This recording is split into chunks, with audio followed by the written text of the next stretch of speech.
Hi everyone, it's Tiffany. I wanted to come on really quick and just talk about the fact that I have reached a milestone in my podcast and I have reached 100 podcast episodes of today. And at first I was thinking, no, I'm not going to go live, but then I said, you know what?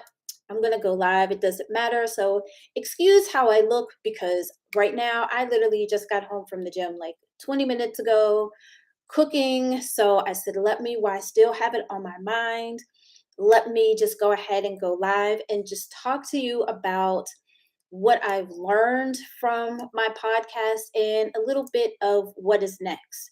But before I get started, I want to introduce myself. And my name is Tiffany, and I'm an image coach, and I help women in leadership build an image that will catapult their success. And that's pretty much how when I started my podcast, it's evolved from where it started to now. And it was a way for me to actually get my voice out there without actually blogging. I tried blogging before, but I'm not the best writer in the world. So I decided to give podcasting a try.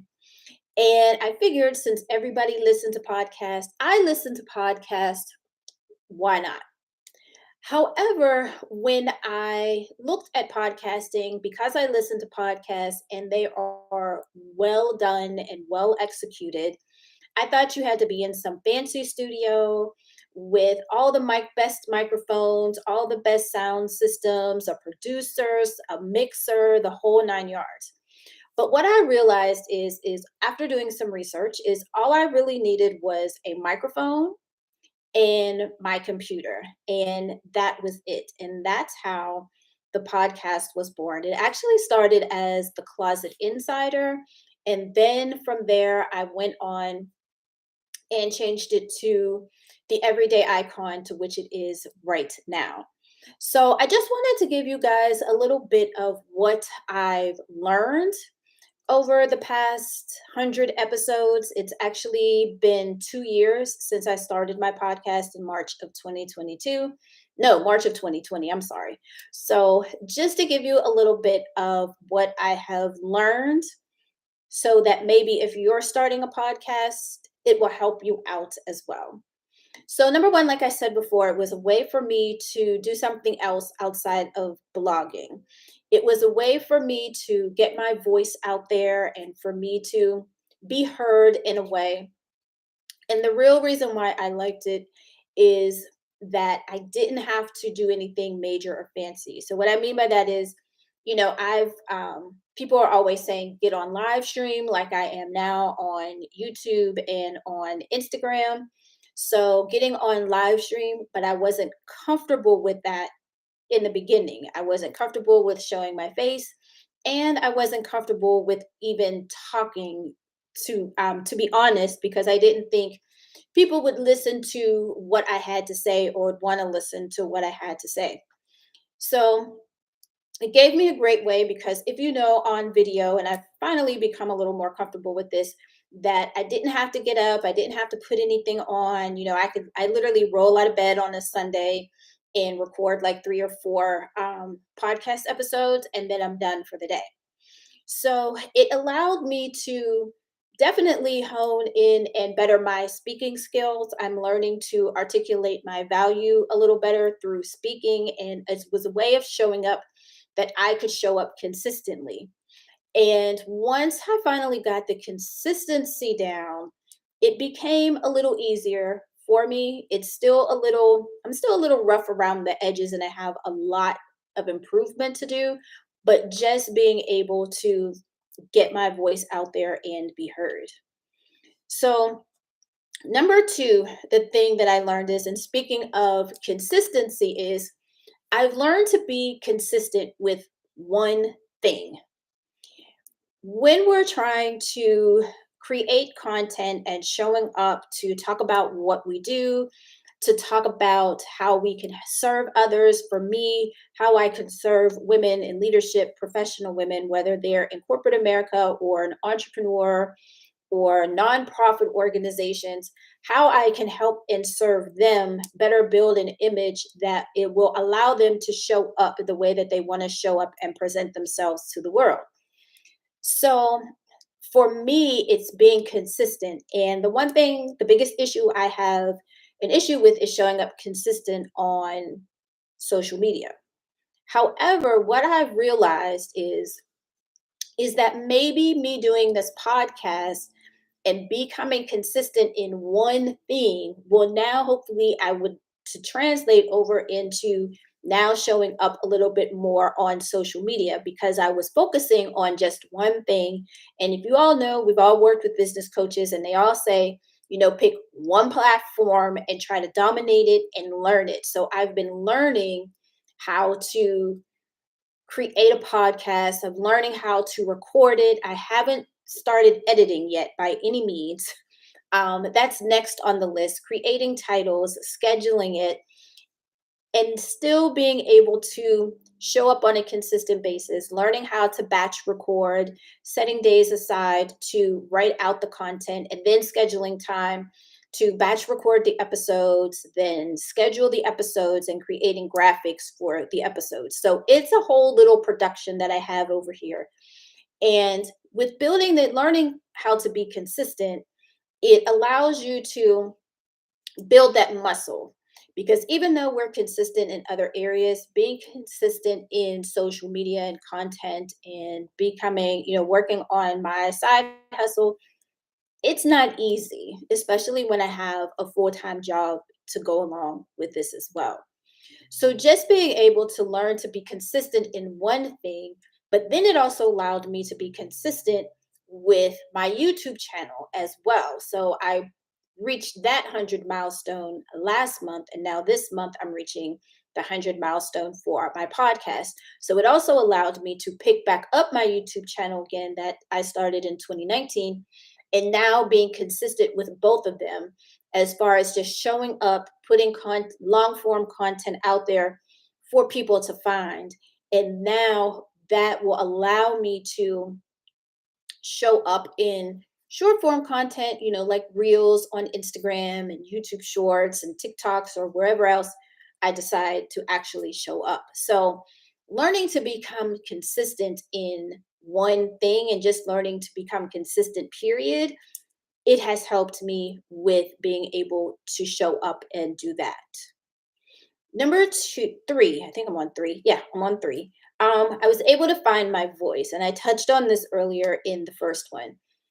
I have always been the person that I never think people want to hear what I have to say, or I may sometimes have to talk over people. I am very quiet. I am very, I observe a lot and I sit back and I take a lot of things in. And sometimes I always felt that when it was time for me to speak up, I wasn't able to, or nobody would hear me or listen to me.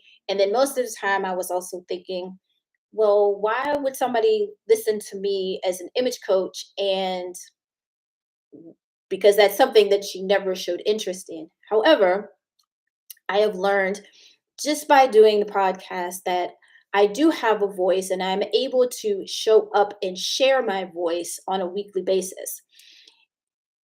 The only thing with that is that I've become comfortable with speaking, whether it's on the podcast or now being live.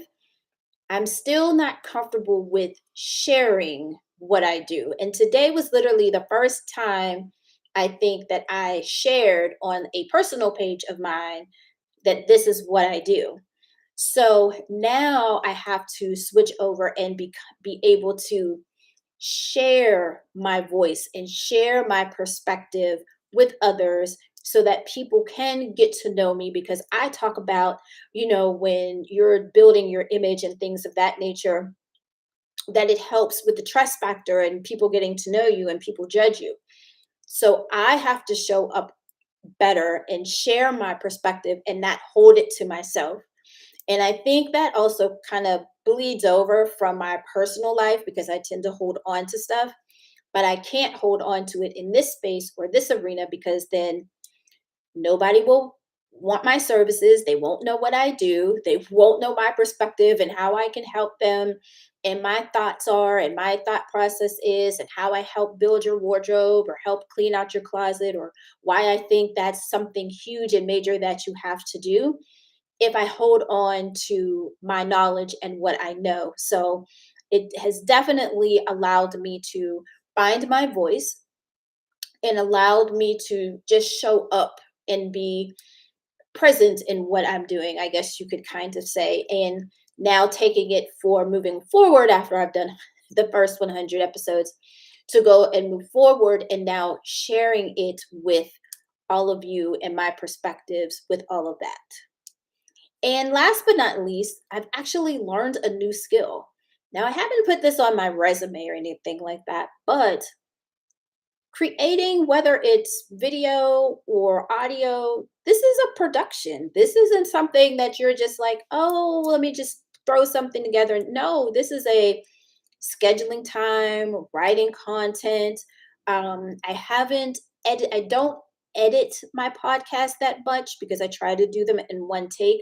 But even recording and knowing how to use GarageBand, now, if I need to edit anything out or things like that, now I can learn to do that. And that's just both for my podcast and for YouTube. Like, I have my own little production corner that I'm in right now because I'm in front of my computer. So, learning a new skill set, something that I never thought I would do, but just being able to have that knowledge and being able to say, if somebody says, hey, well, how do you do this or what should I use? I can say, hey, I know how to do that. So, being able and learning a new skill set has also been a plus as well. So, what's next for the Everyday Icon podcast? Well, I actually finished recording for the year Sunday, actually.